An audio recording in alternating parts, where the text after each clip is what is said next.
Here we are. It's a Deep Signal, and I'm interviewing Ken Liu, who is a major voice in the world of speculative fiction. Hi, Eric. Hi. It's an honor to be here. Glad to be talking to you again. But I want to just lead off talking to Ken about the work that's in the book. Really, let's get down to the nitty gritty and talk about Deep Signal and your two stories. So the first one, let's talk about Shanghai in 48 hours. I actually pulled up the whole name of the thing. Shanghai in 48 hours, a weekend itinerary for international visitors by Roaming Planets Guide, 2116. That's a long. That's right.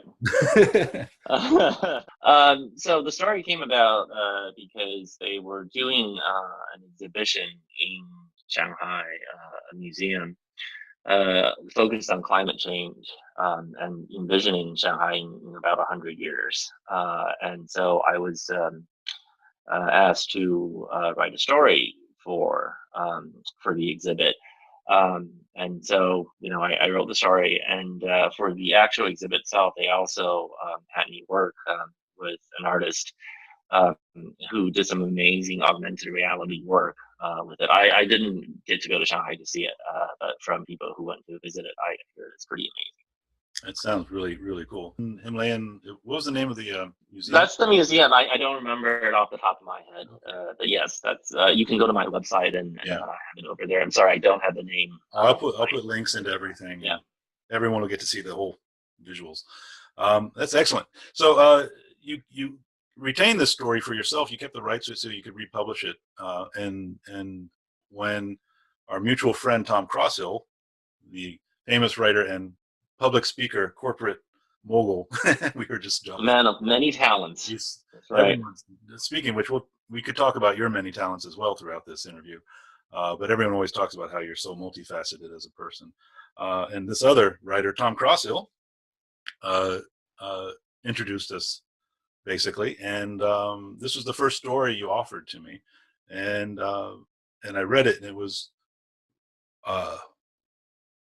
enraptured by the guidebook format of this story, and I think people are really going to enjoy it. There's a certain patois or style that these travel writers write in, and you picked that up, but you cast it into the future without, like, it must have taken you a lot of time to sort of to finesse this story. Well, I'm always really interested in writing stories in the style of some sort of nonfiction piece. I actually have a lot of interest in techniques of nonfiction because, I was trained as a lawyer. I'm particularly interested in different types of rhetoric and the modes of rhetoric and the ways that different types of writing used to persuade the intended audience. And there's a particular kind of persuasion that happens with travel guides and the sort of detached, somewhat ironic voice that modern travel guides employ, especially the type that tries to appeal to the hip traveler and tries to present a kind of simulacrum of authenticity in the way that places are described.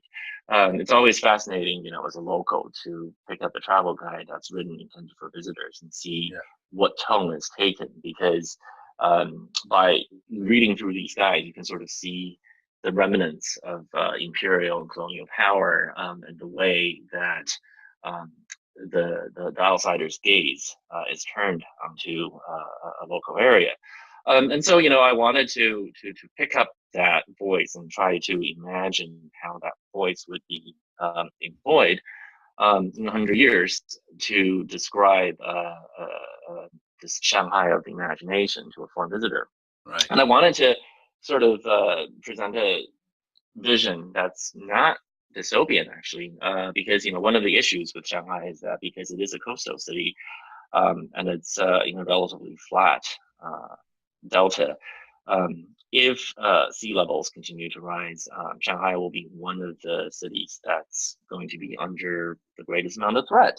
It's going to be flooded, and the flooding will go quite a ways inland. And so I wanted to imagine if that were to happen to Shanghai, what would be the result? And so Rather than sort of portray everything in a dystopian manner, I wanted to portray what would happen because the city is resilient. The people of Shanghai are have a long tradition of adapting to changes, and so I wanted to imagine what would happen to a city like this if they adapted to the change and found hope after the city itself was inundated.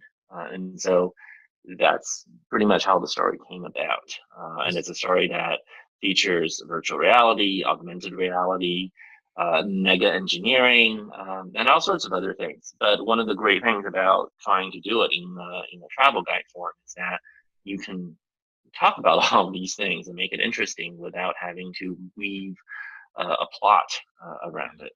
There is a natural plot. This is literally a place where you do a bunch of vignettes and information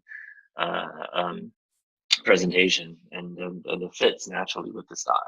Were I a visitor to this Shanghai, to your Shanghai, I would literally try to follow the itinerary that's in the story, in this travel guide, because it sounds so good.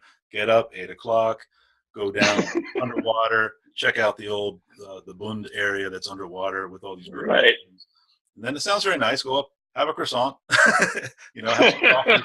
That's right. And then go have lunch in the market and eat some. I don't know what you call it. There's some special names you have for everything, like the special noodles and everything. You mentioned things. It's a hawker market that presents both traditional Shanghai style dishes as well as cuisine from around the world. 100 years.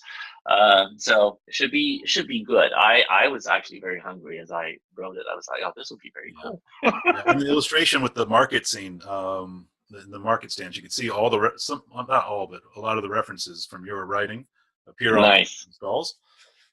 There's some sushi symbols, and it's like like a dumpling stands and things like that. And, yep. But they'll be mixed in like these sort of European futuristic sounding things too that you put in there. I'm so excited by the illustrations. By the way, I think it's amazing to. I mean, one of the great things about the book is that each story is lavishly illustrated by an artist, and I think from having worked with you a little bit, it's just wonderful to see how the images are coming along.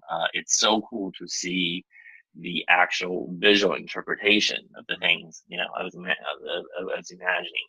It's going to be really a feast, especially with the travel guide. It tends to feature a lot of illustrations, photos, and whatnot. So this is like even a more perfect form. It was I think a lot of artists would be afraid to. Usually they want the editor to be a firewall between, or the editor would prefer it really in many cases, between writers and artists, because the artists get really frustrated and the writers can get really frustrated. But I think I've been pretty open-minded and like, oh, okay, because every suggestion you make is always for the betterment of the story. Betterment, is that a word? It's for the betterment. Yes, I like that, and it's very cool to sort of see your visions coming alive. It gives me a new entry point to the story and a new understanding of the story. It's actually very interesting to sort of see how that evolves and how my own ideas about the story also changed over time. It's a strange position to be in when you're I lived in Japan for 1 year when I was a child, and I lived in Central Asia.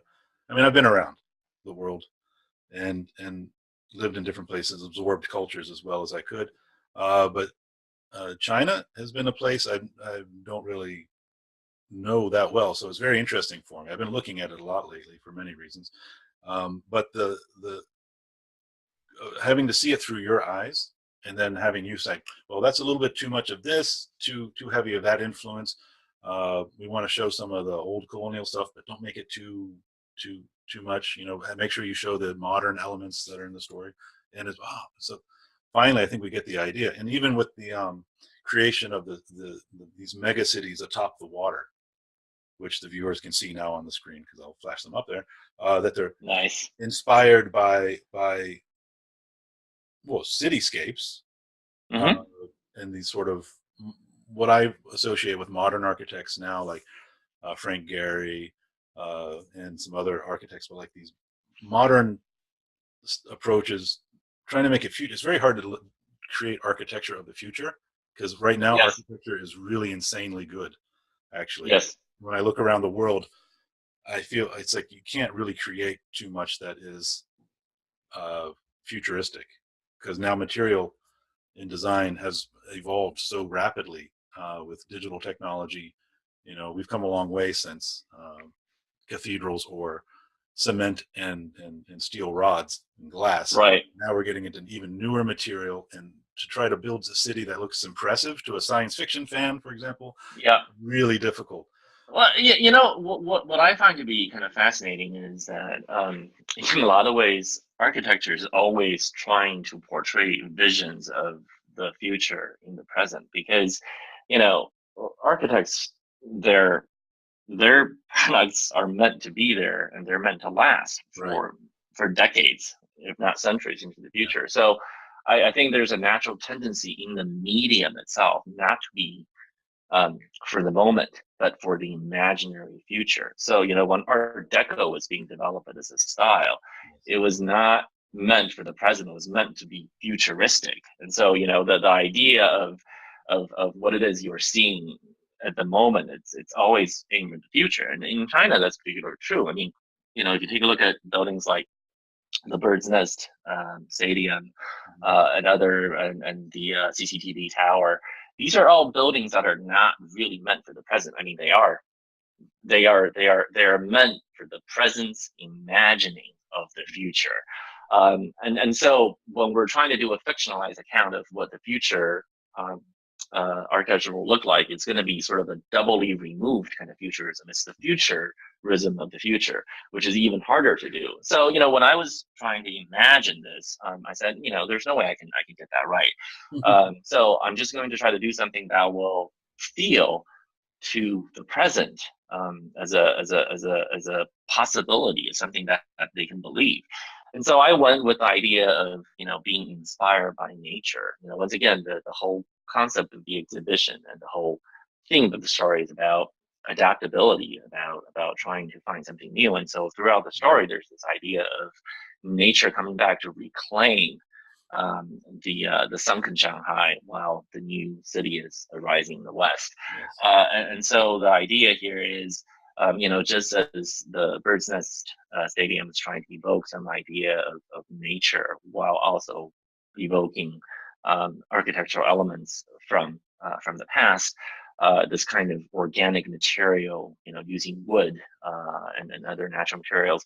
I wanted to sort of imagine how the architecture of the future would continue that kind of trend, but extrapolate out. And so, you know, I think I described the mega city towers as, you know, trying to be energy efficient because they are based upon the natural forms of ant hills and termite castles, and so that you have a natural kind of cooling and microclimate regulation within these giant buildings that are really mini cities, so that instead of relying on machines to cool, there would be a much more of a natural flow to it. And a lot of buildings in China are actually trying to take that approach. Both There are some they're really greening up buildings, I've noticed. In China. Yeah, a lot of them are doing things that are very advanced compared to, you know, we here in the West. A lot of these newer buildings in China are really quite engineering marvels in terms of the way they leverage natural airflow to maintain. They're getting a lot of influence from architects like between someone like Bjarke Engels and the Danish architect, where they're really working. Yeah. Maximize life, but sustainability, life enjoyment, and sustainability and beauty, aesthetics as well, and try to make people. Absolutely.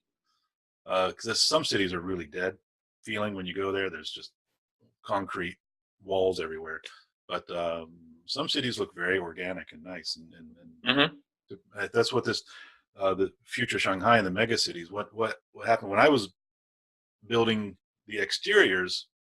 Each city was getting its own style, so I could see that there was sort of this district pride for each style. That's right. It would also probably be sort of built in different decades, perhaps.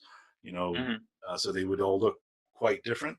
And Hmm. even going down to like these these rig bases that they're sitting on will even look different as they improve and continue to adapt.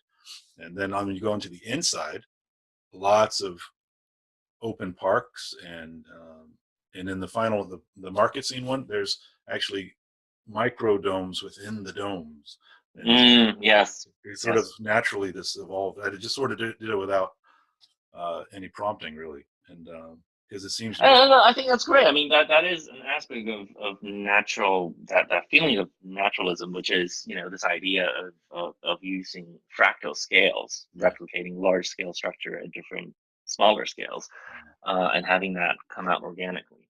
Let's move on. So Shanghai in 48 hours, beautiful story, fun, really atypical of the norm what you find in anthologies.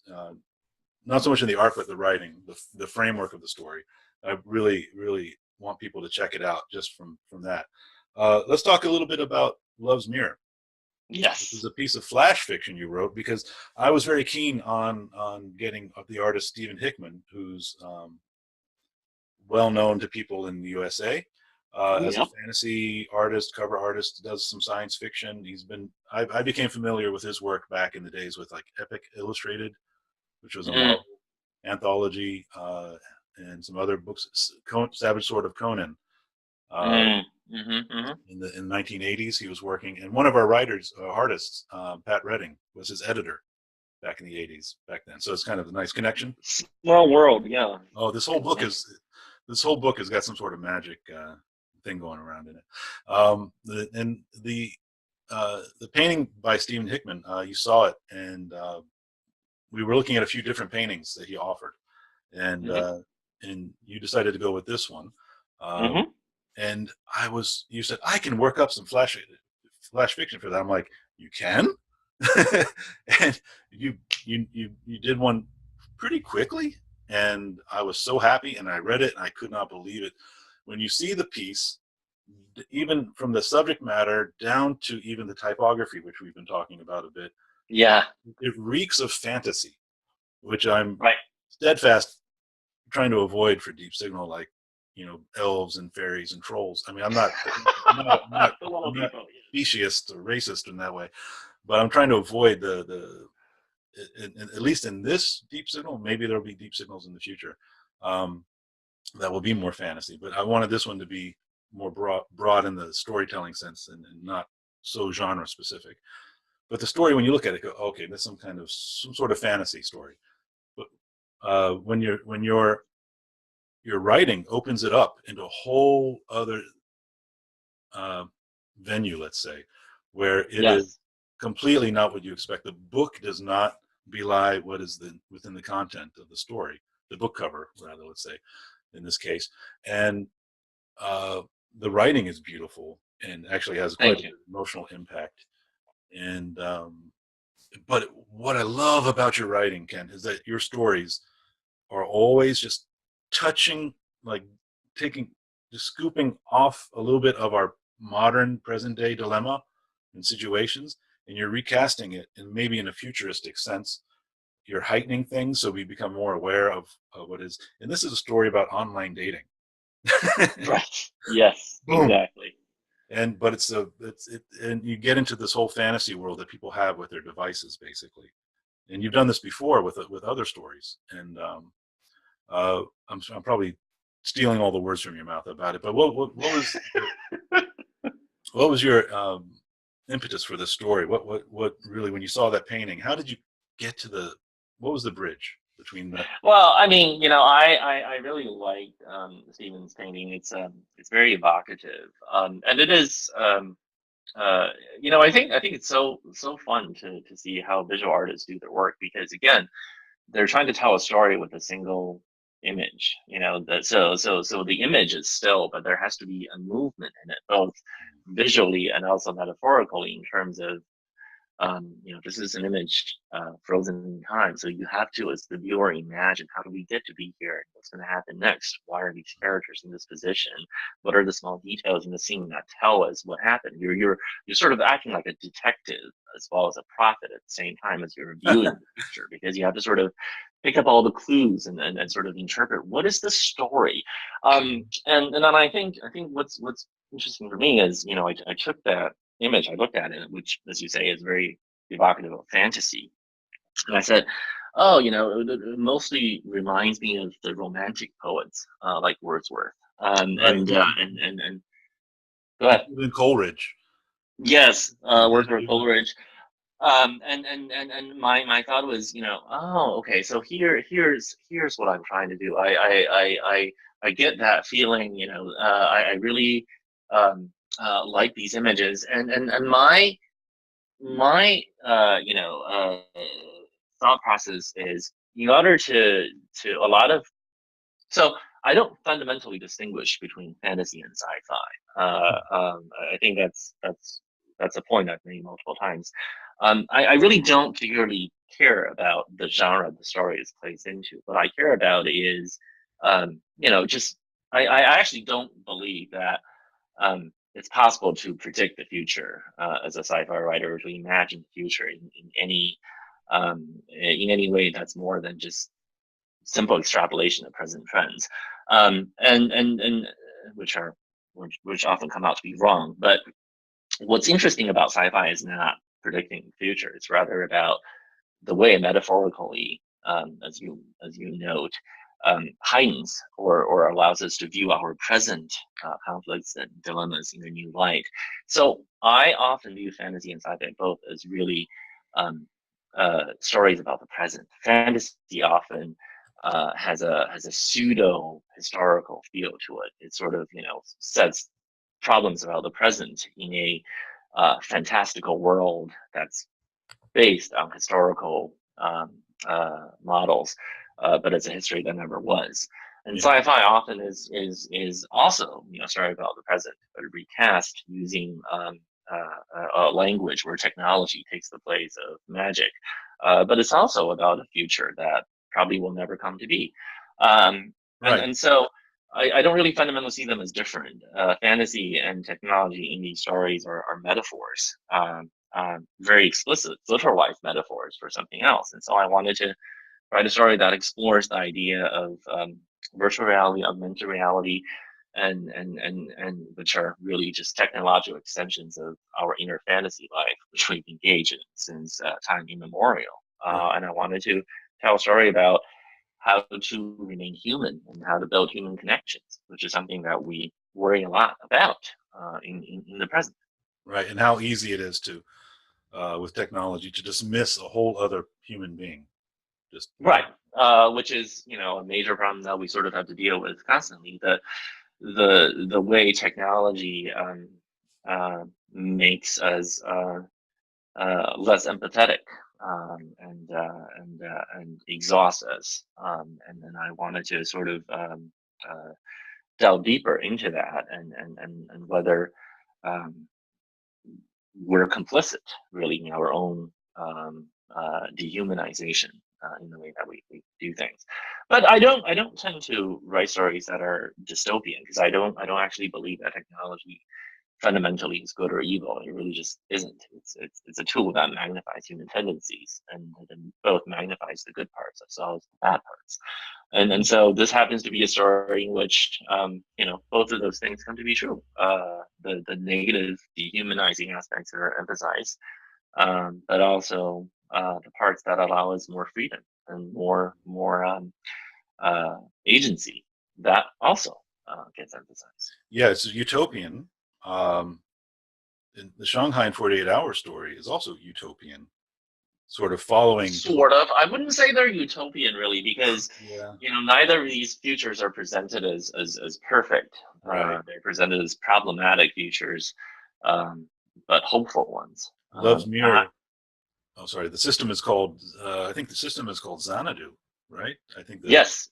That's so right. Pleasure Dome idea, but the whole idea, if you read the poem, or even if you're familiar with was it Frankie Goes to Hollywood song, and a lot of people know it from Yes.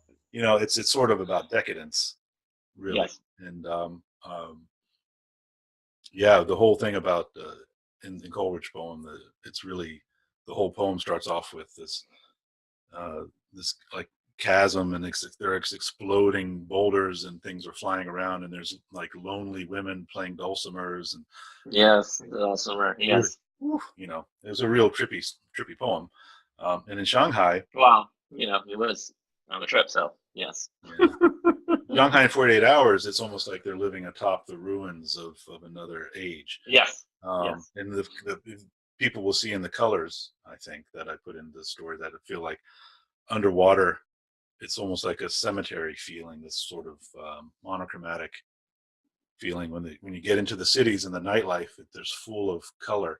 The market scene is very bright and light and happy, places you want to be, but it's all on top of something else. In this idea in Love's Mirror story is also where it's like ultimate presentation of pleasure and enjoyment, and but then there's something a little bit, you know, it's not perfect, is it? So, like you said, it's not quite utopian. It's beautiful stuff. I don't want to give away anything. It's really hard to talk about these things and not give away. It is. It is. It's always hard to talk about, I think, stories. It's, you know, it's fascinating to sort of think about different forms of media and how they are enjoyed in a very different way. I mean, with visual art, you know, it's not a big deal to sort of show it once, because a lot of the pleasure comes from going back to it and reviewing it and picking out all the details and reinterpreting things, and sort of tell yourself a new story each time you come to see it. With fiction, that tends to be not the case. It tends to be a very once only kind of art form, and spoilers are a big deal. And it's interesting to think about why, you know, fiction seems somewhat unique to being spoiled, and the dramatic narrative arts all have that problem, that they can be spoiled. It is interesting to think about why that is, and what it means as an artist working in these kind of mediums. So Right. Ken, I want to switch. Maybe we can sort of finish up. Let me ask you, what books are on your bedside table right now? What are you reading? So I've been reading a couple of novels by Emma Donoghue, so Room and The Wonder, which are fantastic, and sort of incredible stories about really, I mean, I can't spoil them if you haven't read them. But they're wonderful studies of character, and they're wonderful in terms of showing really some of the best techniques of contemporary literary fiction, and how we have developed these amazing techniques for delineating character. You know, as a mode of rhetoric, this kind of fiction is I think, you know, since the advent of modernism, our focus has always been on interiority, as a kind of synecdoche for authenticity, and contemporary fiction has gotten better and better at revealing that interiority of the psychological experience. It's really gotten deep, and both Wonder and Room sort of show you how to do that. So Emma Donoghue is, you know, really an amazing master at it. And then I'm also reading Lincoln in the Bardo, which is another George Saunders debut novel, which is also considered an utterly amazing piece of work. I haven't gotten very deeply into it, but I can see that, you know, as a matter of technique, it's incredible. It's always just great to see other writers practice these amazing techniques, and sort of you see the possibility of the medium. You know, someone who can use the medium in a way that you never imagined could be done. People should check. How do they do this on YouTube videos? Look below for the information links. And it's just, I'll have to remind him at some point to send me these, send me everything so I can repeat it for the viewers. Right.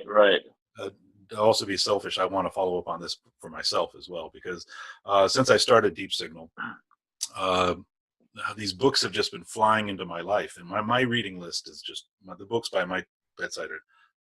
I'm collecting everything I can by everyone that I'm working with, and I mean, just to even start with your works, we have like Paper Menagerie, we have your Silkpunk series, which I didn't give the whole title because I can't remember everything.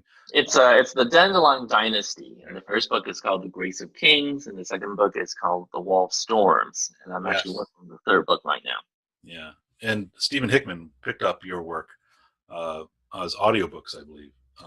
Nice. And he was listening while painting, so you can imagine your words are inspiring some paintings out there right now. That's pretty awesome. Yeah, it's been really nice, like having with Aliette de Bodard, this artist Christopher Moeller was listening to her audio stories as he was driving around. He goes out and does landscape paintings and listening to her work, and then conceiving of his paintings for Deep Signal. Yeah, Aliette's work also is very dense visually. There's a lot of richness to it.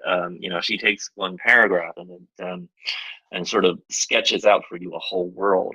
A lot of very, very textured, deep world building. It's really wonderful to see her at work.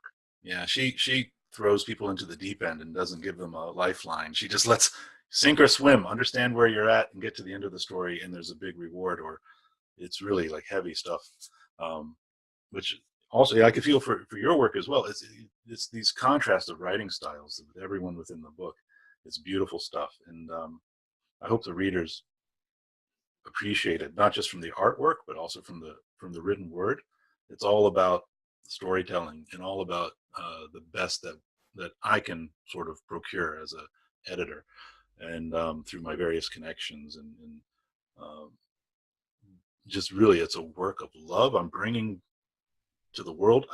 This is going to be a beautiful book, and it's going to be coming out very soon, and I hope people will jump on board with it, that everyone involved will share it and try to promote it as well as they can, and we'll see a lot of beautiful